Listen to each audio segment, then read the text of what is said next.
자, 우선은 레일리 상당히 중요한 우리 학자 하나 봤습니다.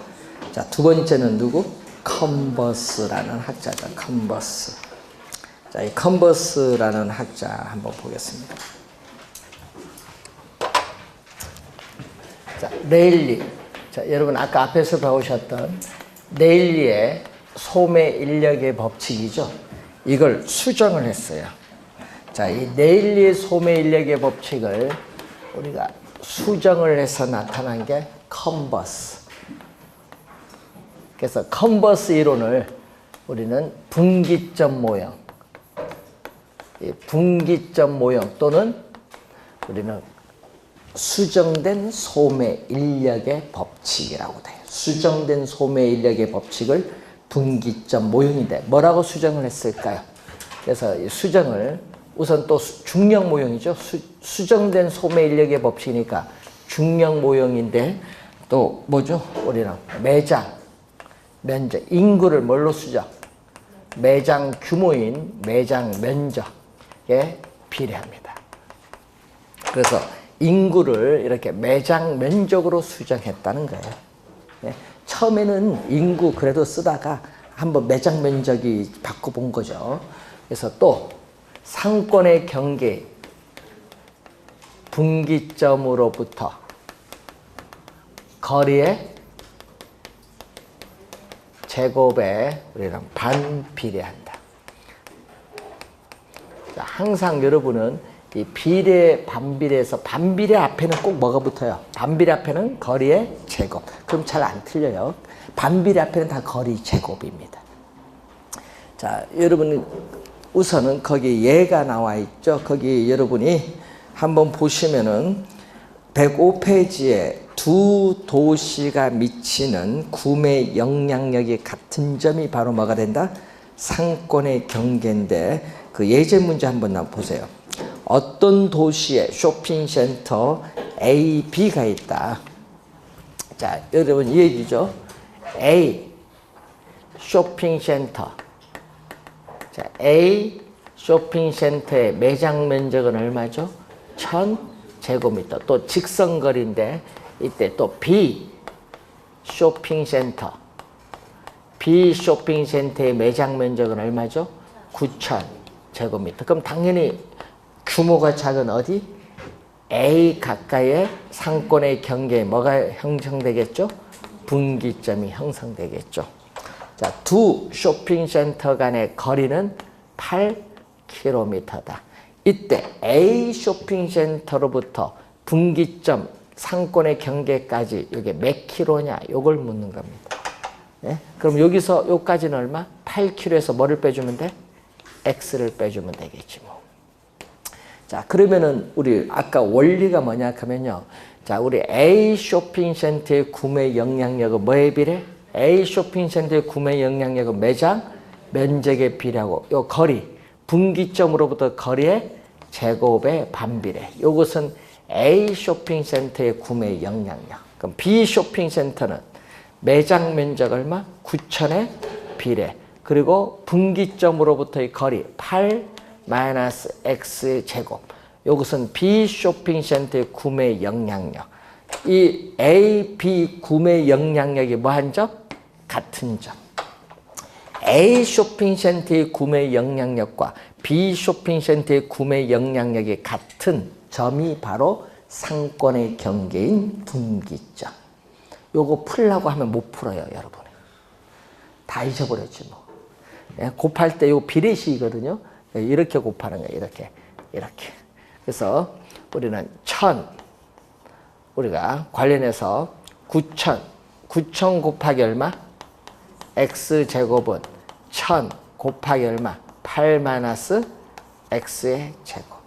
자, 공 3개는 양쪽에 1000으로 나눠주면 없어지는 거고. 그럼 여기 얼마죠? 9 X제곱은 8 마이너스 X 두 번 곱합니다. 그럼 얼마? 64 마이너스 16X 플러스 X제곱. 요 2차 방정식 풀면 되는데 X는 거리니까 양수예요. 양수값 구하면 되는데 이거 2차 방정식 푸는 것도 다 잊어버렸고. 그래서 여러분 교재에 공식 나온 게 있어요. 요걸 푼 최종 결론이 이렇게 나와요. 1 플러스 분모는요. A 도시로부터 물을 때는 분모는 뭐다? A. 분자는 뭐다? B. 그럼 A는 얼마? 지금 1000제곱미터. B는 9000제곱미터. 두 쇼핑센터 간의 거리 8km. 그런데 여러분 루트 9는 얼마죠? 루트 9는 루트 3의 제곱이고 3과 루트가 없어서 3이에요. 그래서 여기는 1 플러스 루트 9는 3이고 8km니까 얼마 나온다? 2km죠. 그래서 여기 2km가 답인데 여러분 이런 것은요 상식적으로 풀면은 또 돼요. 중간이 4거든요.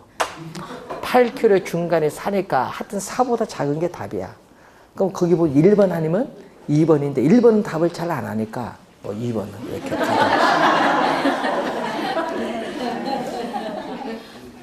이렇게 계산 문제 우리 보면 1번 답을 잘 안 해요. 상권에서.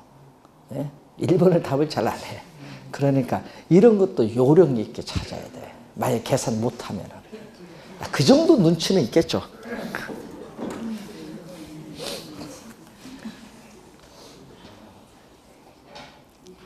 예? 그래서 여러분이 이 말로 출제죠. 아까 우리 늘 얘기하지만 어떻게 돼?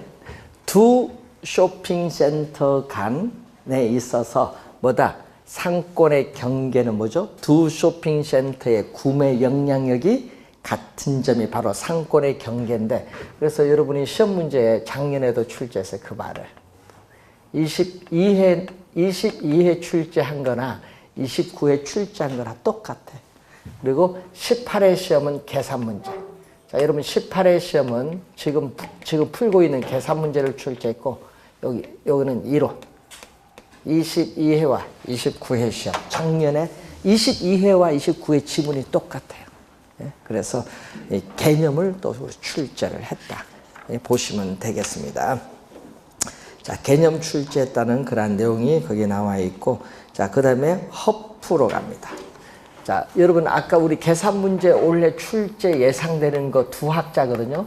자, 만약 계산 문제 출제 예상되는 두 학자가 내일 아니면 허프예요. 이 허프가 상당히 중요해요.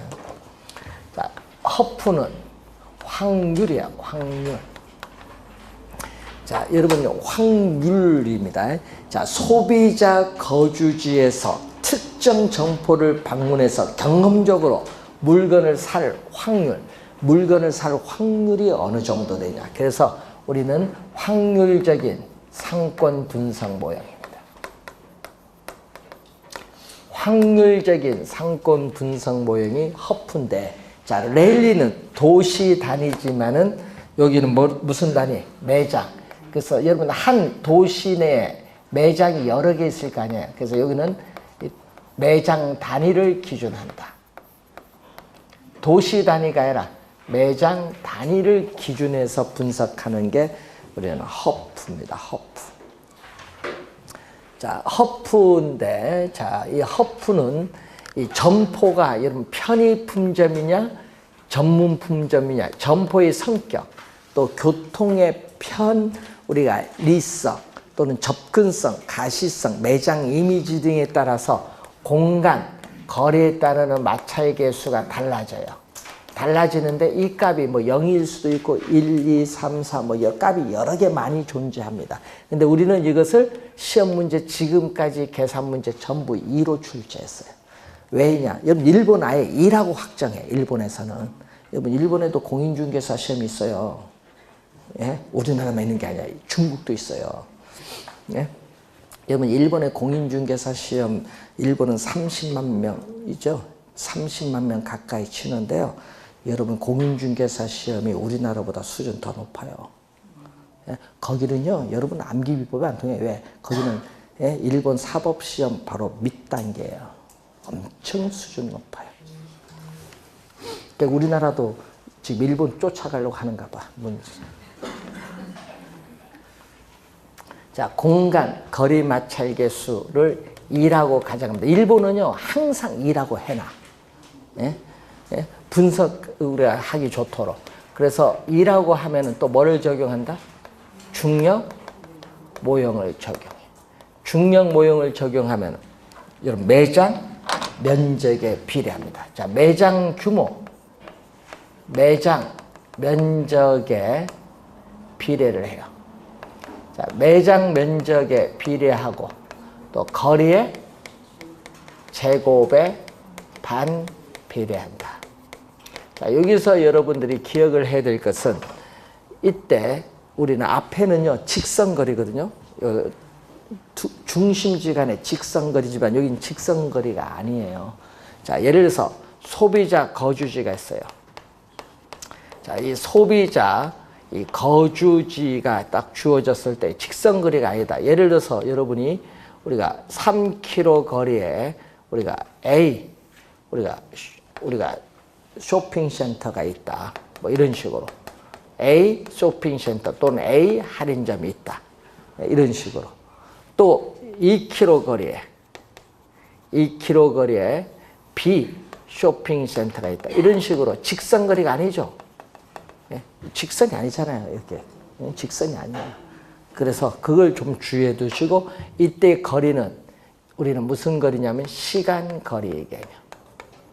그러니까 여기 3km 가는데 우리가 시간 거리 개념은 3km 가는데 몇 분 걸리느냐 뭐 이런 식으로. 그럼 1km당 몇 분 걸리냐. 그럼 3km 가는데 몇 분 걸리냐 이거지. 1km 가는데 몇 분 걸리냐. 시간 거리 개념을 우리 사용을 하는데 문제는 또 시험 문제 내면 또 뭐를 출제? 또 시험 문제 내면은 비례와 반비례 또 바꾸죠. 바꿔서 15회 시험은요 또 바꿔서 한번 출제했어요. 여기 반비례, 비례. 항상 반비례는 뭐죠? 거리 제곱은 반비례입니다. 항상 거리 제곱은 반비례. 기억해두면 쉬워요. 자, 그런데 문제는 여러분이 소비자 거주지에서 A 쇼핑센터를 방문해서 경험적으로 물건을 살 확률을 뭐에 영향받느냐 하면요. 소비자 거주지에서 A 쇼핑센터까지 거리 그리고 A 쇼핑센터의 매장 면적 그리고 경쟁 쇼핑센터 지금 하나밖에 없죠. 이 경쟁 점포의 수에 영향을 받아요. 그 지문이 22회와 29회 두 번 출제한 지문. 두 번 출제했어요. 작년에도 출제했습니다. 그 지문이 여러분 106페이지에 위에 니은에 쇼핑센터를 방문할 확률 A, B, C가 나오죠. 이 세 가지를 우리 출제를 한 거예요. 그것을 우리는 22회 시험과 29회 시험에 출제를 한 거예요. 그 지문은 두 번.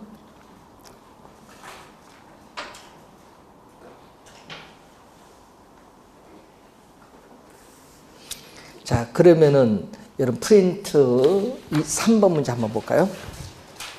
인구 2만 명. 자, 인구 우리가 2만 명에 있어서의 도시 인근에 A, B, C 세 개의 쇼핑센터가 있다. 각각의 쇼핑센터의 면적과 도시와의 거리가 다음과 같다. 허프의 확률 모형을 적용할 경우에 A 쇼핑센터 이용 고객 수는 얼마로 봐야 되냐. 공간 마찰 개수는 여기 중요해요. 항상 공간 마찰 개수가 2라는 것은 중력 모형을 적용한다. 다른 변수는 감안하지 않는다라고 가정을 하고 있습니다. 자, 우선은 A 쇼핑센터의 면적이 얼마? 1800제곱미터 3km고 B는 얼마? 1200제곱미터 2km고 또 4km 거리에 뭐가 있다? C 쇼핑센터가 있어요. C 쇼핑센터의 매장 면적 2000제곱미터 이렇게 세 개가 있죠. 여러분 우리가 2년 전이죠. 우리가 2년 전에 뭐를 출제했다? 세 개를 출제했어요. 28회 시험에 세 개를 출제했어. 세 개. 자, 그러면 어떻게 간다? 이제 A 쇼핑센터 여러분 이용 고객 수를 구하려면요. 제일 먼저 시장 점유율을 구해야 돼. 여러분 이용 고객 수를 구하려면 제일 먼저 뭐를 구한다? 시장 점유율을 제일 먼저 구해야 되는 거야. 항상 허프 모형이 나오면은 제일 먼저 여기부터 구해야 돼. 시장 점유율. 그러면은 시장 점유율은 이거거든요. 소비자 거주지에서 A 쇼핑센터를 방문해서 물건을 살 확률을 시장 점유율이야. 시장 점유율 같은 전체에서 내가 몇 프로 차지하느냐. 그럼 분모는 전체. 전체가 몇 개 있어요? 쇼핑센터? 3개. 자, 그럼 전체 갑니다. A 쇼핑센터의 유인력은 매장 면적 1800에 뭐 비례하고 거리의 제곱에 반비례. B 쇼핑센터의 유인력은 매장 면적 1200 거리 제곱에 반비례. C 쇼핑센터는 매장 면적 2000 거리 제곱에 반비례. 더해주면 각 쇼핑센터의 유인력의 합계 전체죠. 전체 유인력에서 A가 차지하는 거. A 1800에 비례하고 거리 제곱에 반비례. 1800을 9로 나눠주면 얼마죠? 1800을 우리가 9로 나눠주면은 200. 그리고 1200을 2의 제곱 4로 나눠주면은 300. 그리고 2000을 16으로 나눠주면은 125. 그러면은 625분의 200인데 퍼센티지로 가려면은 100을 곱해주면 돼요. 그래서 퍼센트로 가면 이게 몇 프로가 되느냐 이렇게 나오게. 그래서 몇 프로? 32%가 나와요. 전자계산기 하면은 32%. 그럼 시장 점유율이 36% 나오면요. A 쇼핑센터에 뭘 구한다? 이용객수. 요게 두 번째 구하는 거잖아요. 그래서 항상 시장 점유율부터 먼저 구해야 돼요. 이용객수는 소비자 거주자 인구가 2만 명. 2만 명의 몇 프로? 32%가 이용을 한다. 32%. 그러니까 얼마죠? 6,400명이 정답. 네, 여러분 계속 2개 내다가 28에 처음 3개 냈거든요. 그럼 앞으로 이렇게 3개 나올 확률이 높아요. 1번 정답입니다. 자, 이런 유형의 문제 좀 잘 봐두셔야 되는데 허프와 레일리 계산 문제 출제될 가능성이 높은데 계산 문제 많이 냈죠? 예? 계산 문제 15회 시험에 처음 나왔잖아요. 15회 시험에 계산 문제 처음 우리가 출제를 했어요. 계산 문제를. 예? 그리고 또 16회 우리가 관련해서 15회에 있어서의 관련해서 우리가 추가 시험에 또 출제를 했고요. 허프 문제죠. 그래서 20회 시험, 23회, 25회, 28회 전부 다 계산 문제, 계산 문제. 시험 문제 많이 출제를 합니다. 16회 어떻게 돼요? 여러분 특정 점포에 우린 시장 점유율을 간편하게 계산할 수 있다. 그것은 또 우리가 6회 시험에 또 출제를 했었죠. 16회 시험에. 예?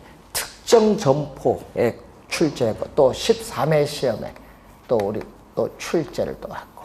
그래서 개념은 많이 묻습니다. 그래서 허프는 상당히 중요한 우리가 시험 문제 출제가 되는 내용이다. 이렇게 보시면 되겠습니다.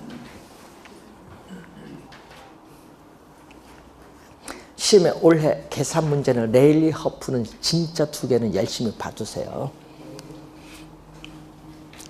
자, 우선은 그렇게 보고 여러분 또 레일리 하면은 또 있거든요. 자, 여러분이 고정된 상권이거든요. 자, 여러분 고정된 상권이다. 여러분 어떤 지역에 고정된 상권의 소비자가 몇 명 지금? 2만 명이잖아요. 그럼 어떤 지역에 고정된 상권 2만 명 두고 쇼핑센터 3개가 경쟁하잖아요. 그럼 또 하나 더 생기면 어떻게 돼? 하나 더 생기면. 자, 여기 하나 더 생겼다. D. 그럼 어떻게 돼요? 생기면 여기서 고객 뺏길 거 아니에요? 뺏기잖아요. 그럼 뺏긴 것만큼 여기가 늘어나요. 이걸 뭐라고 해? 여기 줄어든 것만큼 A, B, C 줄어든 만큼 D가 고객이 늘어나요. 제로 썸 게임이야. 뺏긴 것만큼 늘어나요. 그래서 고정된 상권을 두고 우리는 제로 썸 게임을 두고 있다. 제로 썸 게임. 고정된 상권을 두고 제로섬 게임이 나타나는 모형이 무슨 모형? 허프의 확률적 상권 분석 모형. 그래서 나중에 혹시 제로섬 게임 나오면 허프 모형과 관련되어 있다.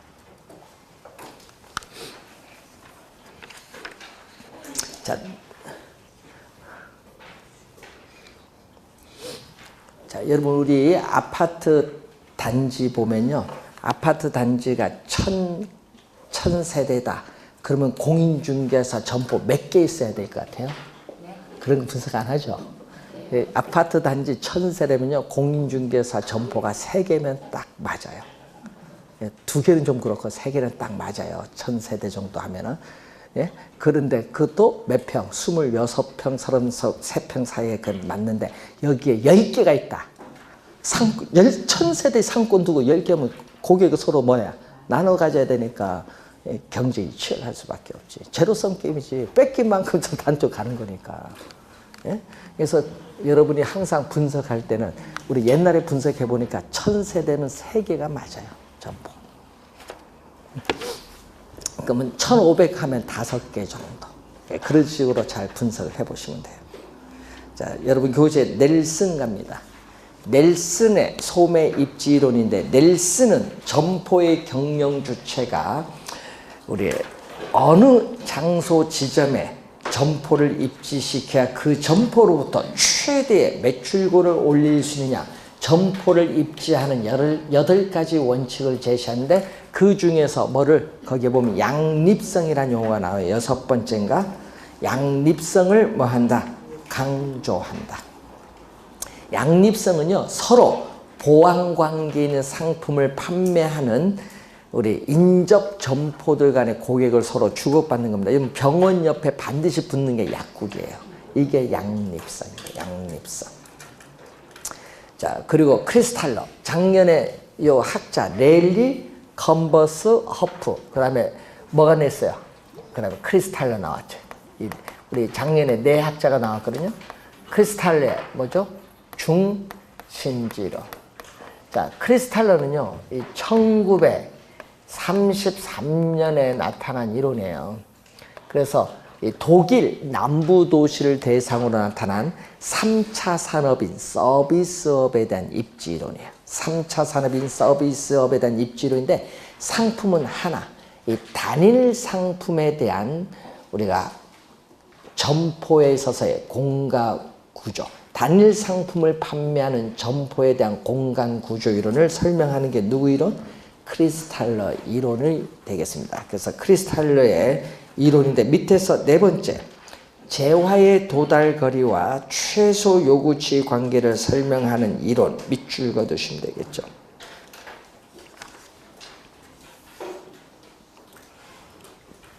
자, 용어가 나오는데, 자, 용어에서 우선은 아까 밑줄 그은 게 요거죠. 이 재화의 도달 거리와 뭐의 관계? 예, 최소 요구치에 있어서의 관계를 설명하는 이론인데, 그래서 요거는 뭐죠? 중심지가 형성되는 과정. 크리스탈은요, 우리는 중심지가 형성되는 과정에 초점을 두고 있어요. 자, 이 중심지가 형성되는 이 과정에 초점을 둔 이론입니다. 자, 여러분 중심지 개념부터 한번 볼까요? 중심지는 재화와 서비스를 생산을 해서 고객이 존재하는 지역인 배후지에 공급을 할 수 있는 중심 기능을 가진 중심 지역을 중심지라고 해요. 중심지 개념. 그러면은 요게 중심지입니다. 요게 중심지예요. 그럼 중심지에서 생산된 이 재화, 자, 이 중심지에서 생산된 재화나 서비스를 고객이 존재하는 지역인 배후지에 이렇게 뭐를 해야 돼? 공급을 하는데, 공급할 수 있는 가장 먼 거리 있죠. 이 가장 먼 거리에 있는 요걸 뭐죠? 가장 먼 거리에 있는 요 범위를 뭐죠? 우리 재화의 도달 거리. 재화의 도달 거리 범위라고 해요. 가장 먼 거리에 있는 선을 이렇게 연결하면 돼요. 그러면 이 때는 뭐죠? 우리는 재화의 도달 거리는 즉 중심지의 활동이 제공되고 있는 공간적인 한계를 얘기해. 한계인데 문제는 어느 기능에 대한 수요가 뭐가 될 때까지 0. 여러분 요 선 있죠? 요 선 넘어가면 수요는 마이너스로 가요. 마이너스면 공급할 필요가 없지. 0까지만 공급하면 되는데 안에는 플러스고. 그러니까 어느 기능에 대한 수요가 0이 되는 지점까지 거리를 뭐라고 한다? 우리는 재화의 도달 거리 범위예요. 재화의 도달 거리 범위. 자, 그런데 문제는 이 중심지에 있는 점포들이 망하지 않고 살아남기 위해서는 매출액이 최소 얼마 이상은 되어야 됩니다. 생존 조건은. 그러면은 어떻게 돼? 중심지에 있는 점포들이 중심의 기능을 유지하기 위한 최소한의 고객 수, 수율 수준을 나타내는 범위. 이 범위 내에서 고객이 오면 망하지는 않는다. 얘기예요. 이 범위를 우리 뭐라고 하죠? 이 범위를 우리 최소 요구치의 범위다. 최소 요구치의 범위 또는 최소 요구 범위라고 해요. 그럼 중심지가 성립을 하려면은 자, 중심지가 성립을 하기 위해서는 이 그림에서처럼 뭐가 최소 요구치 범위가 재화의 도달거리 범위 안에 존재했을 때 우리는 중심지는 성립을 하고 중심지는 점포들이 망하지 않는다. 이런 얘기죠. 자, 그 내용이 거기에 나와 있습니다. 108페이지 중간 그림 바로 밑에 자, 밑에 보시면은 중심지가 하나다. 단일 중심지일 경우에는 중심지 상권의 형태는 뭐다? 원형을 띄어요. 원형. 예? 원형을 띄고 다수의 중심지가 분포되는 경우는 뭐다? 정육각형을 띈다. 그래서 크리스탈로는요, 다수의 중심지가 분포되었다고 가정을 합니다. 그래서 크리스탈로는 항상 머릿속에 정육각형이 나와야 돼. 정육각형. 그래서 여러분 거기 밑에 그림 보니까 뭐다? 정육각형이 나오시. 정육각형. 그럼 여러분이 중심지가 형성되는 과정 한번 볼까요? 자, 여러분 중심지가 형성 어떻게 되냐? 이렇게 형성되거든요. 자, 여러분이 자, 여기 중심지거든요. 중심지인데 중심지에서 지금 재화나 서비스가 이렇게 공급을 지금 하고 있어요. 하는데 공급이 안 되는 게 있어요. 이 빨간 부분은 공급이 된다, 안 된다? 안 돼요. 이렇게 재화나 서비스가 미도달되는 지역이 발생해요. 이것을 우리는 배후지, 상권이잖아요. 상권에 뭐 여기 접해 있잖아. 외접형이야. 이렇게 되다가 우리는 경쟁이 이제 또 치열하죠. 공급을 하기다 보니까 이렇게 나와. 상권이 뭐가 돼요? 이렇게 중첩이 되면서 불필요한 경쟁이 발생하고 이때를 배후지 뭐다? 중첩. 중복되어 있다. 그래서 불필요한, 중복되니까 불필요한 경쟁이 발생하면서 그러면 결국 어떻게 온다? 이렇게 배후지가 지금 형성되는 과정이 이렇게 와요. 그 다음에 무슨 형태로 오는 거야? 지금 여러분 최종 결론이 나왔잖아요. 이런 형태, 무슨 형태? 여러분 교재는 제가 간단하게 그린 겁니다. 여러분 교재 최종 결론, 정육각형. 자, 이 중심지에서 생산된 재화나 서비스가 이렇게 공급이 되는데 공급을 하는데 뭐가 없다? 빨간 부분이 없어요. 모든 부분에 빠짐없이 재화나 서비스가 다 공급이 돼요. 그러니까 이 정육각형이 뭐다? 이상적이다. 이것을 우리는 배후지 뭐라고 한다? 완결형이라고 하는데 이 배후지 완결형은 경쟁이 뭐가 된다? 최소화가 되는 거예요. 최소. 경쟁이 최소화되는 이 정육각형이 바로 이상적인 모형이다. 누구의 모형에서? 크리스탈. 그래서 그 그림 맨 밑에 정육각형이 나오는 거예요. 결론, 정육각형. 이렇게 배후지가 중심지가 형성되는 과정을 지금 설명하고 있습니다. 자, 그 내용을 우선 확인해 보시면 되겠고, 자, 그리고 중심성의 상대적 크기. 자, 우리는 이 크리스탈로는 이 포섭 원리에 따라 이 중심성에 있어서의 상대적 크기, 이 상대적 크기에 따라서 우리는 중심지를 고차원 중심지, 중차원 중심지, 저차원 중심지로 크게 나눠요. 자, 고차원 중심지는 예를 들어서 백화점입니다. 중심지의 기능이 먼 지역에까지 영향을 미쳐요. 백화점에 고객이 먼 지역에서 찾아오잖아요. 그래서 고차원 중심지인데 예를 들어서 롯데백화점 간의 간격 어떻게 돼요? 거리 멀어요. 그리고 매장 규모, 면적은 크고 다양한 중심의 기능을 가져요. 그런데 저차원 중심지는 편의점이야. 이 중심지의 기능이 가까운 지역에만 영향을 미치는 편의점 예를 들어 보는데, 그럼 GS 편의점 간격 가까워요. 매장 면적 작아요. 예, 매장 면적 다 작습니다. 자, 그리고 고차원 중심주로 가까이 가면 어떻게 돼요? 자, 고차원 중심주로 가까이 가면 멀리 때는 저차원이 이렇게 상당히 많은데, 점점 저차원 중심주는 점점 뭐다? 가까이 가면 점점 분포도가 줄어들면서 무슨 형태? 피라미드 형태. 이 고차원 중심지에 가까이 갈수록 어떻게 돼? 저차원 중심지 수는 줄어드는 현상이 나타나서 피라미드 형태를 띠게 돼요. 일반적으로. 자, 그래서 이 중심지 수가 요거 몇 개냐?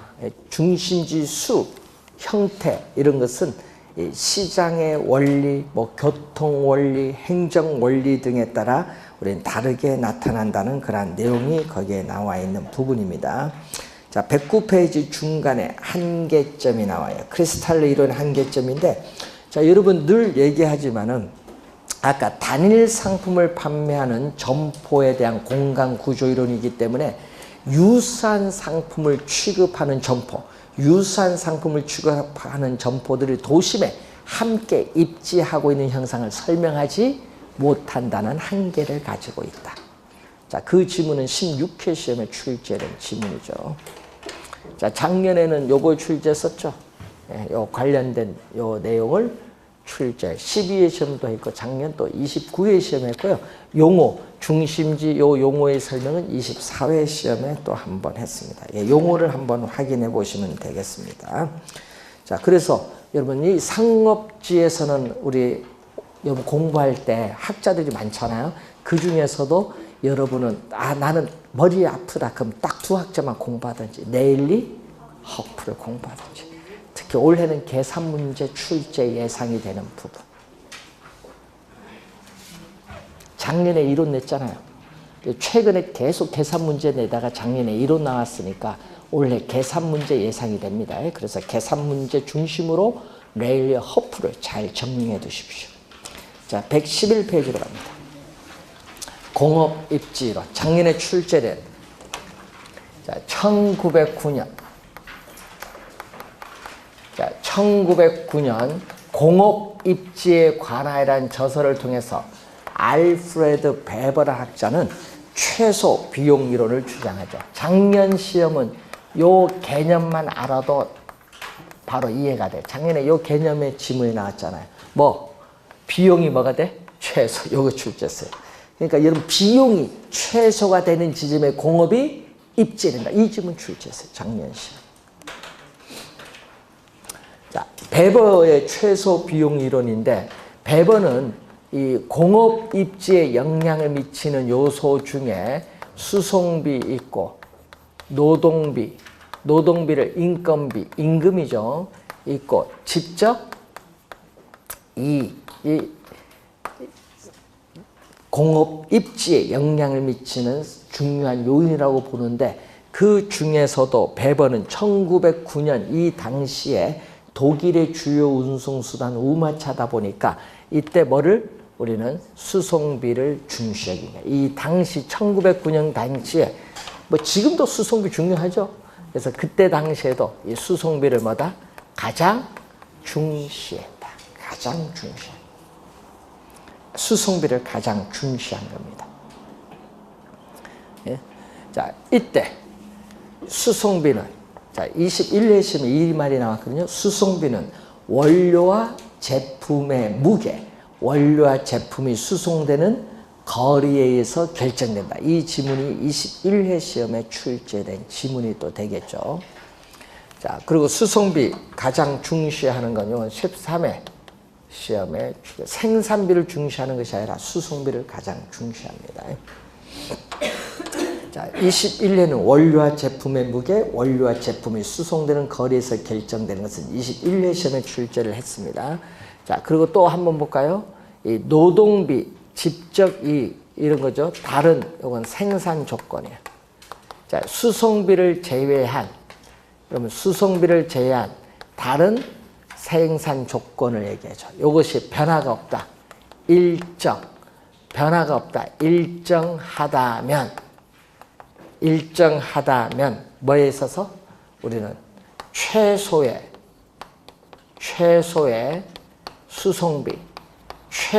수송비가 드는 지점에 공업이 입찰한다. 자, 그래서 밑줄은 요걸 밑줄. 여러분 교재 최소의 수송비가 드는 지점에 공업이 뭐한다? 입지를 해야 된다.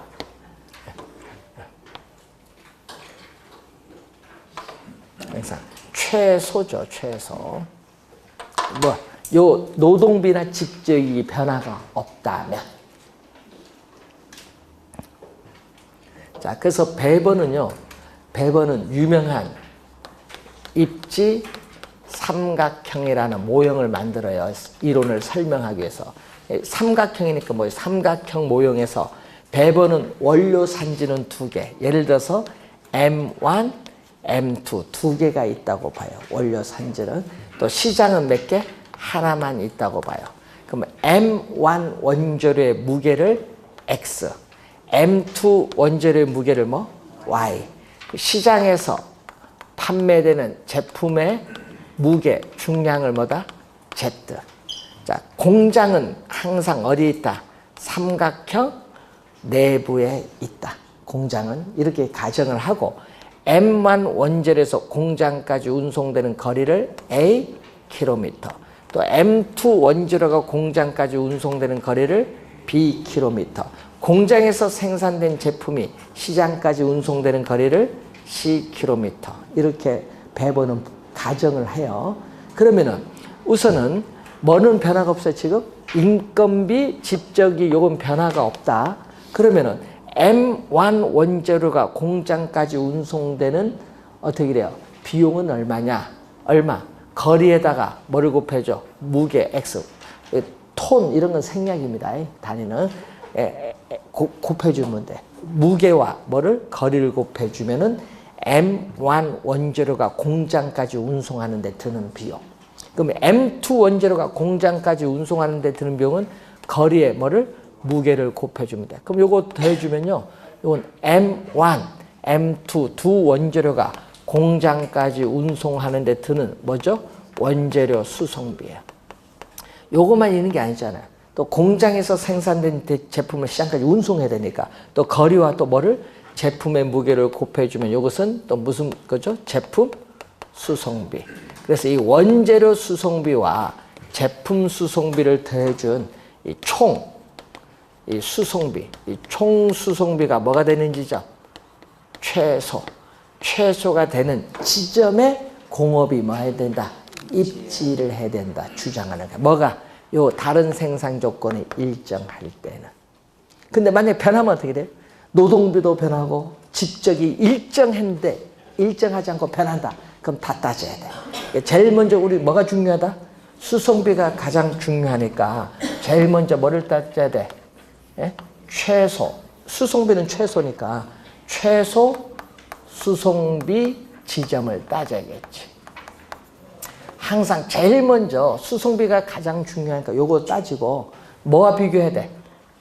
뭐를 비교해야 돼? 그 다음 비교는, 자, 여러분 공장인데, 여러분 예를 들어서 공장이 여기로 이전한다. 공장이 이쪽으로 이전을 하게 된다. 그러면은 여기서 어떻게 돼요? 공장 이전하면은 뭐가 달라져? 운송비가 달라지겠지. M1, M2 운송비가 달라지겠지. 그럼 운송비의 증가분이 생길 수도 있는데 그것이 노동비 전략과 비교를 해야 돼. 노동비 전략이 더 크다 하면은 뭐다? 이사 가는 게 낫고, 그런데 노동비 전략보다 운송비가 더 많이 든다. 그럼 계속 여기 있어야 돼. 그렇게 비교를 좀 해야 돼. 그래서 뭐죠? 또 최소. 또 여기도 최소 뭐를 따져야 돼? 노동비 지점. 최소 노동비용 지점. 노동비용은 바로 임금이죠. 임금. 요거 또 따져야 돼. 두 개 비교를 하고. 만약 또 직접 이익도 변한다. 이익이니까 요거는 뭐다? 이익은 최소가 아니라 요거는 뭐다? 최대 이익이니까. 예? 이익은 최대가 되니까 이 지적 이익은 뭐가 되는 지점? 최대가 되는 지점을 또 따져봐야 돼. 그러니까 요거 비교해보고 또 요것도 비교 이렇게 다 따져봐야 돼. 따져봐서 항상 결론은 뭐다? 결론은 최소의 뭐가 되는 지점? 생산비. 예? 예? 생산비가 최소가 되는 지점에 뭐가 해야 된다? 공업이 입지를 해야 된다. 여기에 결론이죠. 예? 생산비 되는 지점에 공업이 입지된다고 주장한 학자가 베버 결론.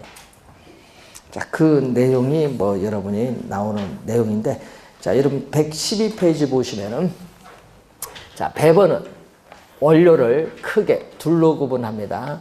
어느 지역에서든지 쉽게 구할 수 있는 원료, 물 같은 것은 보편 원료인데 쉽게 어느 지역에서 구할 수 있기 때문에 수송비의 영향을 받지 않는다.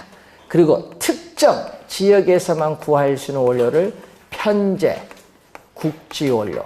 자, 여러분이 어느 특정 지역에서만 구할 수 있는 원료, 대표적으로 뭐 히토류 이런 거. 요즘 반도체 만들 때 히토류 중요하죠. 예? 원소 기호 몇 번부터 몇 번까지. 그건 특정 지역에 있으면 구해요. 이런 히토류 같은 건 편제 원료, 그는 어떻게 돼요? 수송비의 영향을 받아요. 특정 지역에 있으면 구할 수 있기 때문에. 자, 요걸 가지고 베버는 원료 지수를 설명해요. 원료 지수. 자, 이 베버는 이 원료 지수는 이 편제 원료, 특정 지역에서만 구할 수 있는 이 편제 원료의 중량, 이 무게를 뭘로 나눈 거죠? 제품의 우리가 중량으로 나눠준 것을 베버는 원료 지수라고 설명하는데, 이때 원료 지수가 뭐보다 크면, 1보다 크면 어떻게 되냐? 1보다 크면 편제 원료의 중량이 제품의 중량보다 커요. 그러면 이때는 어디서? 시장에서 생산하면 안 돼. 왜? 원재료를 시장까지 운송하는 비용이 너무 많이 들어서 안 돼요. 이때는 편제 원료가 있는 그 장소에서 입지해야 돼. 그래서 원료 지향형 입지 산업이라고 해. 자, 원료 지향형 입지 산업을 해. 그럼 원료 지향형 입지 산업은 어떤 산업? 여기는 가공하는 과정에서 제품의 중량이 감소하는 산업. 대표적으로 우리는 시멘트 산업 또는 우리 제련 산업. 그러니까 여러분 시멘트 하면 강원도 영월 가다 보면 있잖아요. 동그란 뭐 여기 보이잖아요. 그런 거 원료 산지 있어야 돼. 자, 그리고 편제 원료를 많이 이용하는 산업이라든지 원재료 수송비가 제품 수송비보다 훨씬 큰 산업도 원료 산지에 입지해야 되고, 또 원재료 부패가 심한 산업인 통조림 공업, 냉동 공업들이 원료 산지에 입지를 해야 돼요. 자, 그런데 반대로 이렇게 되면 어떻게 돼요? 1보다 작으면 편제 원료의 중량보다 제품의 중량이 크죠. 이건 원료 산지 입지하면 안 돼. 원료 산지 입지하면요, 시장까지 소비하는데 제품 운송비가 너무 많이 들어서 안 돼. 이때는 어떻게 돼요? 소비지는 어디에 입지해야 돼? 소비지 시장에 입지하는 것이 유리해요. 그래서 중간재나 완제품을 생산하는 공장은 시장 지향형 입지를 뭐 한다? 선호를 해요. 그래서 여기는 가공하는 과정에서 제품의 중량이 무슨 거죠? 여기는 증가하는 산업. 대표적으로 맥주, 뭐 청량 음료와 같은 산업, 또 보편 원료를 많이 이용하는 산업이라든지 완제품의 부패가 심한 산업인 제빵 산업이라든지 또 원재료 수송보다 제품 수송비가 훨씬 큰 산업, 이런 건 다 시장에 입지하는 것이 유리합니다. 자, 이 값이 1이다. 분모 분자가 같아요. 그러면 수송비의 영향을 안 받아요. 분모 분자 같으면 수송비의 영향을 받지 않는 대표적인 산업, 자유입지형 산업이야. 이 자유입지형 산업의 대표적인 게 요즘 뉴스 많이 나오는 항공기 산업. 자, 여러분, 이 보잉사가 여러분 항공기잖아요. 그러면 전 세계의 넘버 원인 기술을 가진 이 기계 이런 쪽에 제품, 부품들 다 발주해. 어떻게 돼? 발주된 걸 다 받아와요. 예? 보잉사 시애틀, 미국 워싱턴주 시애틀 보내오겠죠. 그럼 보내오면 그걸 조립을 해요. 거기서 조립을 해서 활주로 해서 조립된 비행기를 띄워서 해당 공항에 갖다 주면 인도 끝. 그러니까 어떻게 돼요? 어느 장소에 입주하든 관계없어요. 예? 활주로만 있으면 돼. 그러니까 어떻게 돼? 예? 미국에서 시애틀에서 어떻게 돼요? 막 규제를 하니까 우리 옮겨가겠다 하니까 애틀란타에서 우리야 오면 좋지. 제공 땅 무상 줄게. 오락하지. 세금이 얼만데. 예? 그래서 이번에 말이 많은 그 비행기 있죠? 그게 얼마? 우리나라 돈으로 1100조 매출이에요. 1100조. 그 비행기 하나만. 엄청나죠? 그 세금 들어오는 거 생각해보세요. 엄청나지. 그러니까 여러분이 엄청난 거예요. 이게 보면. 어디 공업이 입주하냐. 이게 중요합니다. 공업이 어디 들어가느냐. 자, 그런데 또 거기 보면 집적이 있어요. 집적. 여러분, 한 장소에 공업이 집중되는 형상을 뭐라고 해요? 집적인데, 또 집적 지향형 산업이 있거든요. 집적 지향형 산업은 수송비 비중은 적게 들어요. 그렇지만 기술에 연관성이 높은 계열화된 산업이 집적을 하는데, 대표적으로 뭐 여러분 자동차 같은 거 같은 이런 거라든지, 집적을 해요. 화학이라든지 집적을 합니다. 자, 그래서 우리가 보면은 원료를 공동 구매하고 정보를 공동 이용하고 또 수송 배송을 공동으로 하면은 생산비를 대폭 절감시키기 때문에 집적을 하는 경향이 있어요. 그래서 여러분 벨기에의 앤트워프에서 전 세계 화학 공장이 집적하고 있죠. 이런 식으로 집적을 하는 거예요. 그리고 노동 지향형 산업이 있어요. 미숙련공을 많이 활용을 하면서 상대적으로 임금이 싼 지역의 공업이 입지에 유리해요. 우리 대표적으로 섬유산업, 의류산업, 신발산업이 대표적인 노동 지향형 산업이고, 또 중간 지점이 있죠. 자, 중동에서 우리는 유조선 배를 통해서 울산에 석유를 가져오고, 울산에서 정제해서, 예를 들어서 자동차를 통해서 전국에 수송한다. 그러면 이 울산에서 뭐가 바뀌어요? 배, 자동차, 수송수단이 바뀌죠. 수송수단이 바뀌는 이것을 전문용어로 적환지점 또는 이적지점이라고, 수송수단이 바뀌는 곳, 이적지점, 적환지점인데, 수송수단이 바뀌는 지점에 공업이 입지를 해야 수송비를 대폭 절감시킬 수 있기 때문에 유리하다. 그래서 울산 석유화학 콤비나트. 자, 그리고 요즘 풋리스라고 하죠. 풋리스. 자, 풋리스라고 하는데, 풋은 발이에요. 예? 발족. 예? 리스, 벗어난다. 예? 그래서 탈족. 아유, 용어 어려워요.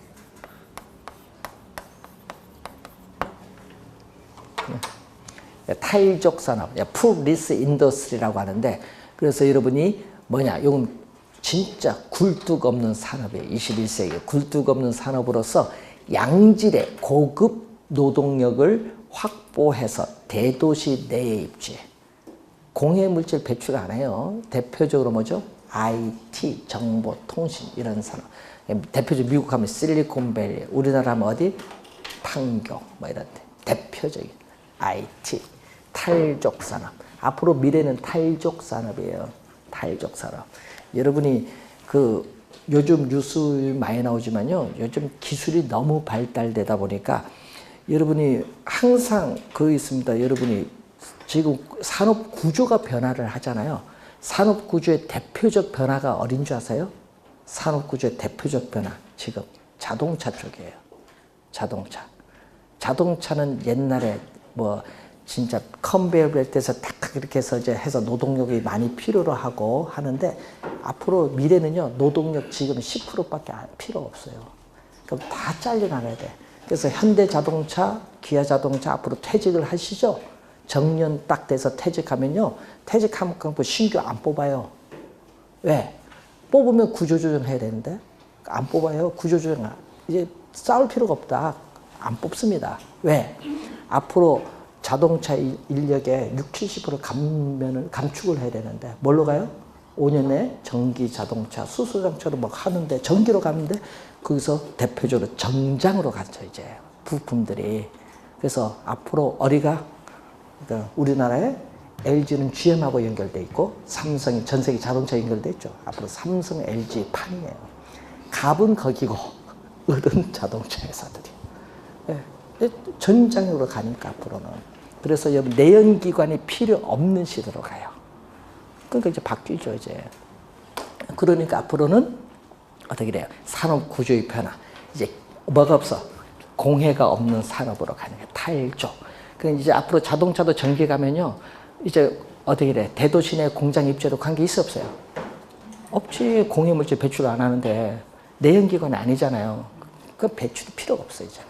그러니까 앞으로는 탈족 산업이 엄청나게 발전합니다. 자, 그런 것을 한번 보시면서 여러분이 보시면 되겠고, 여러분 교재 114쪽에 또 경제 기반 이론에서 요건 출제위원이 좋아하는 분이 있는데 요걸 이분이 들어가면 요걸 꼭 내요. 입지계수. 뭐 거미집 이론도 좋아하시는 분이 있듯이 입지계수도 우리가 내는데 여러분 작년에 배번은 나왔거든요. 작년에. 그래서 배번은 작년에 나왔으니 개념, 기본적 개념을 한번 보시고 하여튼 상권 분석 모형이 중요합니다. 자, 잠시 쉬고 입지계수도 들어가겠습니다.